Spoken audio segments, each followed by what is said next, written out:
Welcome friends. সরকারি কর্মচারী শিক্ষক শিক্ষিকাদের পে কমিশন নিয়ে আলোচনা তুঙ্গে। কেন্দ্রের অষ্টম পে কমিশন আর রাজ্যের সপ্তম পে কমিশন। কেন্দ্রের অষ্টম পে কমিশনের বেতন কাঠামো কেমন হবে, কেন্দ্রের অনুরূপ রাজ্যের সপ্তম পে কমিশনের বেতন কাঠামো কেমন হতে পারে, এই নিয়ে আলোচনা তুঙ্গে। অষ্টম পে কমিশনে national council staff side joint consultative machinery এর ড্রাফটিং কমিটি বর্তমানে দিল্লিতে সপ্তাহব্যাপী একেবারে বৈঠক চালাচ্ছে, ম্যারাথন বৈঠক। কেন এই বৈঠক? উদ্দেশ্য একটাই, 1 কোটি কেন্দ্রীয় সরকারি কর্মী এবং পেনশন হোল্ডারদের জন্য একটা ঐক্যবদ্ধ দাবিপত্র, যাকে মেমোরান্ডাম বলা হয়, সেটা প্রস্তুত করছে। অনুরূপভাবে রাজ্যেও সমস্ত কর্মচারীকে এক হয়ে একটা ঐক্যবদ্ধ মেমোরান্ডাম প্রস্তুত করতে হবে। যেটা জানতে পারা যাচ্ছে যে এই অষ্টম পে কমিশনে প্রতি বছর 7% ইনক্রিমেন্ট এবং ফিটমেন্ট ফ্যাক্টর 3.25। বিচারপতি মাননীয়া রঞ্জনা প্রকাশ দেশাইয়ের নেতৃত্বে গঠিত এই কমিশনের কাজ এখন পুরোদমে শুরু হওয়ার মুখে। আর এরই মধ্যে দিল্লির জনপথে অবস্থিত চন্দ্রলোক বিল্ডিংয়ে এই কমিশনের জন্য অফিস বরাদ্দ হয়েছে। এই প্রেক্ষাপটে সমস্ত কর্মচারী সংগঠন তাদের চূড়ান্ত দাবিপত্র মেমোরান্ডাম প্রস্তুত করতে তৎপর হয়েছে। এবারে পে কমিশনে অ্যাক্রয়েড ফর্মুলা ব্যবহারের উপর জোর দেওয়া হচ্ছে। Federation of national postal organization, যেটাকে বলা হয় FNPO,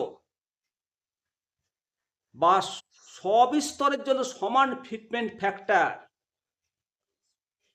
এটা একটা মাল্টি লেভেল ফিটমেন্ট ফ্যাক্টরের প্রস্তাব দিয়েছে কেন্দ্রের অষ্টম পে কমিশনে। লেভেল 1 থেকে লেভেল 5 সর্বনিম্ন আয়ের কর্মীদের জন্য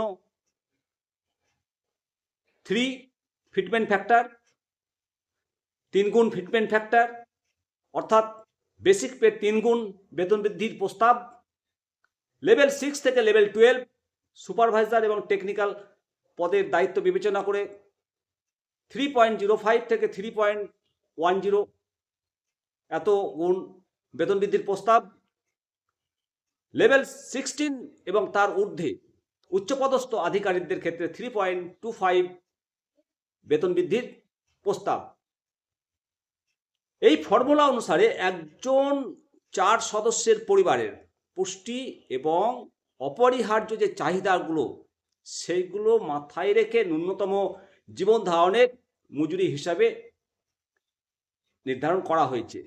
যদি এই প্রস্তাব গৃহীত হয় তবে এন্ট্রি লেভেল 1 ন্যূনতম বেতন 18,000 টাকা থেকে বেড়ে 54,000 টাকা হতে পারে।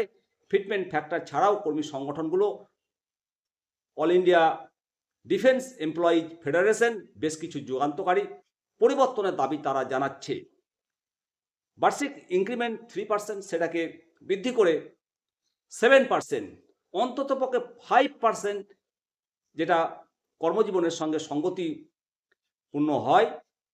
এবং বেতন নির্ধারণের জন্য পরিবার বলতে 3 জন সদস্য ধরা হয়, এটিকে বাড়িয়ে 5 জন বাবা মাকে অন্তর্ভুক্ত করার দাবি জানানো হয়েছে। এটি করা হলে গাণিতিক হিসাবে বেসিক স্যালারি পায় 66% বৃদ্ধি পেতে পারে। এছাড়াও নন CGHS এলাকার কর্মীদের জন্য ফিক্সড মেডিকেল অ্যালাউন্স 1,000 টাকা থেকে বাড়িয়ে 20,000 টাকা করার প্রস্তাব দেওয়া হয়েছে। পাশাপাশি LTC নগদে পাওয়ার দাবি করা হয়েছে। লিভ এনক্যাশমেন্টের সীমা 300 দিন থেকে বাড়িয়ে 400 দিন করার দাবি করা হয়েছে এবং NPS বাতিল করে নতুন OPS ওল্ড পেনশন স্কিম ফিরিয়ে আনার জোরালো দাবি করা হয়েছে। ড্রাফটিং কমিটির সদস্যরা মার্চ মাসের শুরু থেকে দিল্লিতে অবস্থান করবেন এবং বিভিন্ন দপ্তরের প্রস্তাবনাগুলোকে তারা এক সূত্রে বাঁধতে এই অবস্থান করছে। এরপর চূড়ান্ত মেমোরান্ডাম কমিশনের চেয়ারপারসন বিচারপতি দেশাইয়ার কাছে জমা দেওয়া হবে। যদিও আশা করা হচ্ছে যে অষ্টম পে কমিশন 2026 সালের জানুয়ারি থেকে কার্যকর হবে, তবে বর্ধিত বকেয়া এবং এরিয়ার হাতে কবে পাওয়া যাবে সেটা নির্ভর করছে কমিশন কত দ্রুত এই রিপোর্ট কেন্দ্রীয় মন্ত্রিসভায় জমা দেয় তার ওপর।